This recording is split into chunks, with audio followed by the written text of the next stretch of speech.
What is the path to pro? What is that going to mean for amateurs next year in Call of Duty?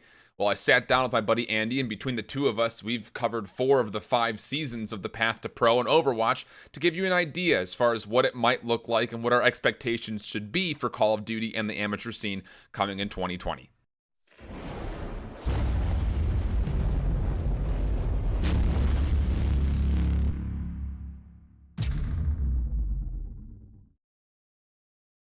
What's up, COD fans? Welcome back. We've got our Path to Pro episode coming for you guys. Andy's joining me once again. He's my co-caster for Chinese Contenders, and we've been doing that for a handful of seasons. So beyond that, we've done a lot of stuff with Open Division. So as far as expert opinions, I don't know if you're going to find anybody else in the Call of Duty community that's going to have as much of an understanding as far as what's going on in Overwatch and how we're going to expect it to come with Call of Duty coming next year. So hopefully you find some value in this one. I want to start with the announcement first. It included the simple statement of extensive amateur competitions, both online and via open bracket tournaments in cities around the world, will still be provided coming in 2020. So what does this necessarily mean?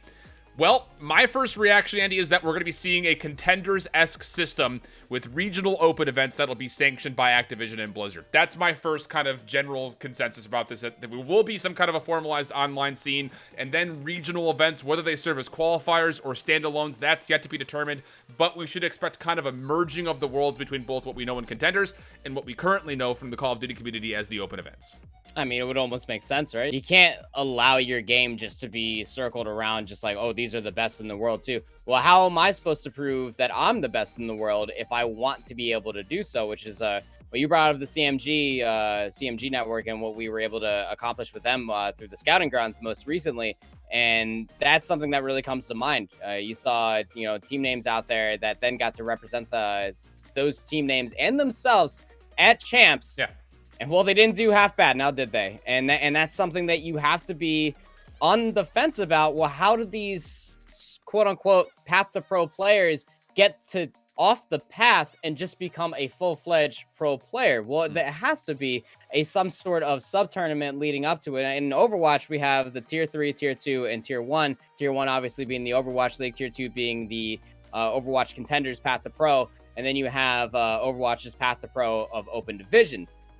That leads into trials. That then leads into contenders. That then, if you do well enough from contenders, you can get scouted out, and then you get picked up by a team in the Overwatch League. And the same thing can end up happening for all these Call of Duty players as well. You can get picked up by Optic if you end up showing your grit on a tier 3 team, and get picked up by their academy team for that tier 2 scene. And then bada bing, bada boom, you're playing professional Call of Duty. Right, it's a ladder system in terms, and Exactly. Again, if you're not familiar with the Overwatch Contenders system, the way that works is it's a semi-pro league. This is 100% what it is. 5 weeks of regular season competition, mostly divided by groups.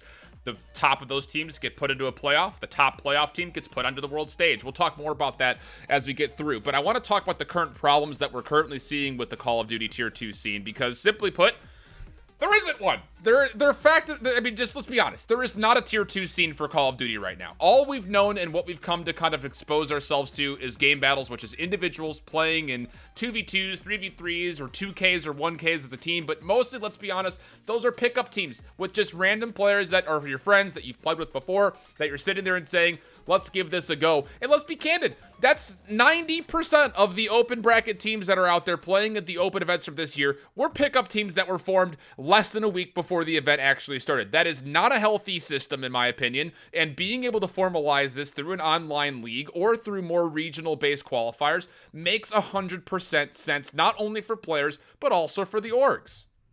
Yeah, I mean, when you look at it, I feel like the only word that comes to mind is very unhealthy. I mean, could you imagine how good some of these teams would be if they had more than a week to practice together? I mean, Right? you look at how long some of the other teams and some of the rosters that have been banded together, like Luminosity, or you take a look at like Optic Gaming and the backing that they've had and the training that they were able to take advantage of.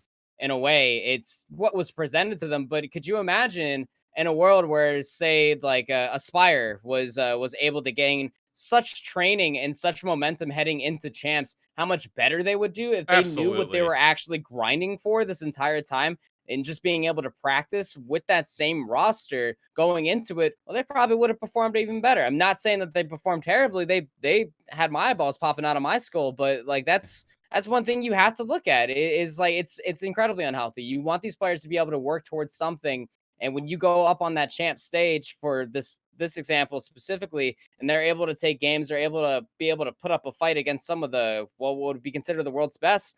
Do they not consider themselves to be up in the running for there as well? Right. That's kind of the biggest thing. And how about this? Another side of the coin here.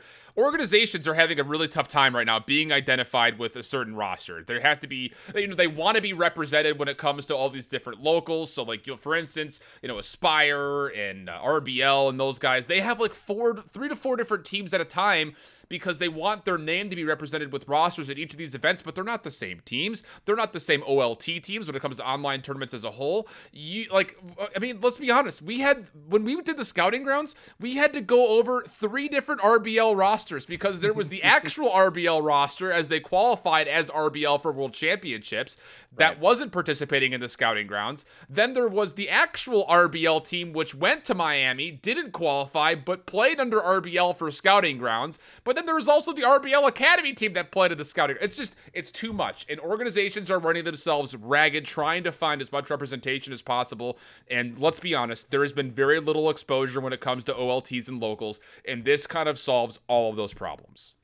I mean, it's even unheard of, even in the Overwatch realm, too. I mean, just this past season or so, we started getting academy teams. I mean, one of the oldest ones to date back would probably be Team CC and Chinese Contenders from the Shanghai Dragons in the Overwatch League. And you saw NRG, you saw Envious, which is now Envy, that then turned into certain other rosters such as San Francisco Shock. Right. And Envy turned into Dallas Fuel. Well, those rosters still exist. NRG doesn't have a Contenders team right now, but Envy still exists in the Contenders scene.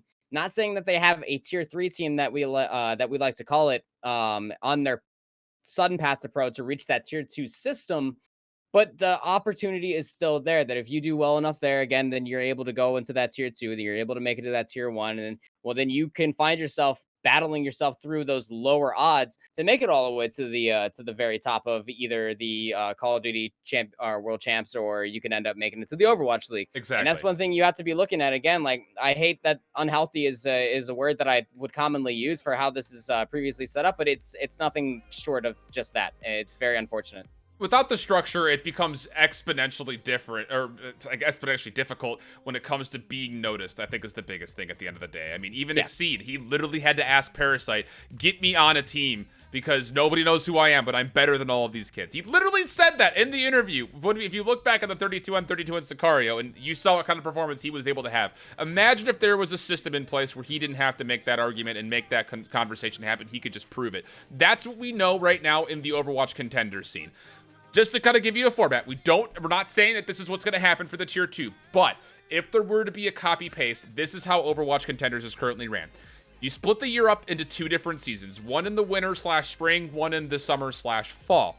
Both of those regular seasons contain 5 weeks of regular season matches, essentially league play matches, where it culminates in a playoffs. The teams that are at the top of the playoffs go on to a world stage event. The teams that are at the bottom of those playoffs, or don't make playoffs in this case, would be sent to a relegation style. So that's one thing we don't know if it's going to happen, but goodness would it be great if it could, because there's a lot of you guys that are out there that are saying, what about these up-and-coming organizations as a full 5 that nobody knows about and wants to be able to prove themselves? That same conversation happens in Overwatch. Copy, paste, and see GOATs, as they were able to come through the open bracket, come through Contenders, and they changed the entire meta of the game for the better part of 365 days. That's one of those things that I think we're looking forward to when it comes to Call of Duty, is that there will still be the opportunity for these open event Cinderellas to make a move and make waves when it comes to the competitive scene as a whole. It might not be the pro scene, but it will be in the competitive scene in some fashion. Yeah, and again, you brought up GOATs, and like my bells started ringing. I mean, I know you got you got players on there like such as Gator, and like Gator made his way to, and he's playing for Contenders now, but he's one of those 2-way contracted players that is both playing for Atlanta and Atlanta Academy, and that team was then soaked up by the team of Atlanta Reign, that was formerly known as Last Night's Leftovers. And that's one of the more beautiful things about it too, is that they recognize these players, they recognize these teams that are playing so hard that they're trying to reach to the top, and they're like, hey, this would be a really nice place to give them funding, give them footing. And well, they give them that, and they become even better. And that's the thing that you don't have in the Call of Duty scene. It's still a very rocky road over in our Overwatch scene as well, but like, you got players that really wouldn't have been noticed at or even looked at a second glance had they not had both a fallback and a place to grow themselves. One of the players that comes to mind for me is well, Rascal. Rascal is a standout DPS for the San Francisco Shock, but it had a little difficulties coming into the league. That then formerly played for Korean Contenders, got relegated down to NA Contenders, played for NRG's Contenders team, and then he got brought back up into San Francisco Shock, where he's this beautiful, positive individual. He's popping off, he's popping heads, and you don't necessarily have that for Call of Duty right now too. And this could be the opportunity. This could be the opening that most Call of Duty players are looking for to not only prove themselves, but able to fall back on as well. Like maybe you just have maybe you have a bad week, and then your coaches look at that just like, well, we got to cut this player, and then you don't have a place to fall back from. Then you have to be able to do exactly what you said about exceeding. You have to be able to talk to the right people to force your way onto that team. You should be able to have open trials and that open opportunity to be able to present yourself as that high caliber player. Now, you mentioned one more thing, and this is kind of how I want to finish this one off as far as how Contenders is currently ran. Academy teams. You know, where you have an instance where there is the Dallas Field Pro Team at Overwatch League, but it's Team Envy in Overwatch Contenders. Again, that's the same fundamental backing of the Dallas Fuel. If you have a situation, let's just pull out an example. Pharaoh, 100 Thieves, doesn't play all that well at the beginning of the year. Just gets dropped. Or this is even better. Spacely, Genji, and Nagafen, Genji. This is the perfect example. So instead of having the world where you have Spacely, he's in, never mind, he's out, and he just gets completely dropped, has to find a new team for World Champs. What you would instead see, based on this format with Academy teams and two-way contracts and the path to pro, would be that swap between Nagafen and Spacely would be between, all right, one's on the pro team, one's on the Academy team. We don't like that. Swap. That's literally all that would happen. There wouldn't be the drama. It would just be one player moving from the tier 2 team to the tier 1 team. Period. End of story. That tier 2 team, let's just go ahead and say that it was Team Spacely's squad when it came down to them at World Championships. Who knows what's going to happen as far as the tier 2 and being invited to things like World Champs, but that's kind of how that substitute system would work, and that's how the path to pro would be completely exemplified, in my opinion.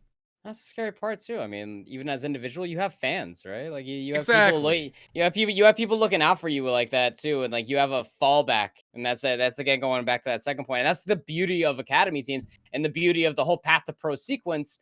That again, I think that Call of Duty just so desperately needs, and that's going to be able to make a lot more entertaining. You get a lot more high caliber Call of Duty throughout your entire week, throughout your entire month, rather than waiting for that one weekend for the CWL event, right? Like you're able to get these sub tournaments where you're just like, oh well, I like Spacely fell down here and the contenders just in this example. It's just like, but he was able to show his power. He's able to show why he was there on that main roster, and then bada bing, bada boom, he gets scouted out. He gets brought back up into that position, and say, I mean, this again, a wild stipulation, but like say he got picked up by 100 Thieves by proving his worth through contenders, and that contract got bought out. And now he's playing over there on 100 Thieves, slapping the heck out of individuals because he was given the opportunity to do so. That's the biggest thing. And again, here's one more thing just to keep in mind. We mentioned in our previous video that the minimum salary for pro league players will be $50,000. That also includes two-way players. That does not necessarily mean that every academy player for a pro team or every contenders player, whatever the tier 2 is called, is going to be making $50K. That's not the case whatsoever. Will there be players that are playing in tier 2 that are making $50K? Yes, if they have a two-way contract, but it's if they have that two-way contract. And also remember that you could only have 4 contracts that stipulate two-way contracts and only 2 players at a time that are actually exercising that. If you missed that video, go back and rewatch that. Last thing, we talked about the benefit of individual players.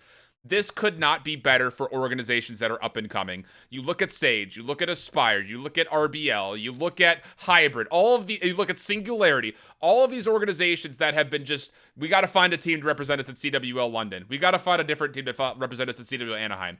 You're not getting individual exposure anymore. You're getting more elongated exposure with potentially and hopefully a more experienced and more cohesive roster as a whole. So you're not just dealing with individual players saying, hey, we did this, we qualified, 3rd in NA, we want to go to Miami, represent us, please. Like, you have the opportunity to create your own roster, and this is also going to mean that with this tier 2 scene, there will be more regular payouts when it comes to possible prize pools. Everything that is listed out here is better for up-and-coming orgs than just hoping on a prayer that you find a 5-man roster that gets you to World Championships, and maybe you're able to get a boost in income from there. That's just so risky, and I feel like this is the more stable thing that you're able to kind of provide by getting in this formalized Tier 2 scene. that even if you build a certain amount of rosters, like you were saying, that I need to build a roster for, say, London or Miami or whatever the event may be placed at, you have that opportunity to do so, to represent your brand and just get it out there. Yeah. Regionalized events, city-based events, elongated leagues, all of those things are promised. Now, again, this doesn't come without complications. There are people who look at Overwatch Contenders as one of the more imperfect systems that are out there. The path is still difficult for all of you aspiring players out there, but this gives you a ladder to grow from, more than just hoping you can find 4 other players that will help you grow and succeed at these open events. It gives you a place to really establish yourselves and build consistent exposure while also building a consistent product for some of these orgs. I could not be more excited for what the announcements had to say about the path to pro, as well as the CWL rosters. I know a lot of you guys out there in the Call of Duty community might not know a lot about it, so hopefully this video has helped. If you have questions, please get in the comment section below, let us know, or you can of course always talk to me on Twitter at IHOLDSHIFT. Andy, I'm sure, is more than open to it as well, at PKMN Panda. His thing is right there underneath his website, or his web box, whatever you want to call it. So hopefully you guys enjoyed this series. We'll be doing more with Panda in the future, so if you like him, make sure you guys give him a shout in the chat as well, huh? Love to see that. Catch you guys next time. Until then, hope you keep holding it down. So long.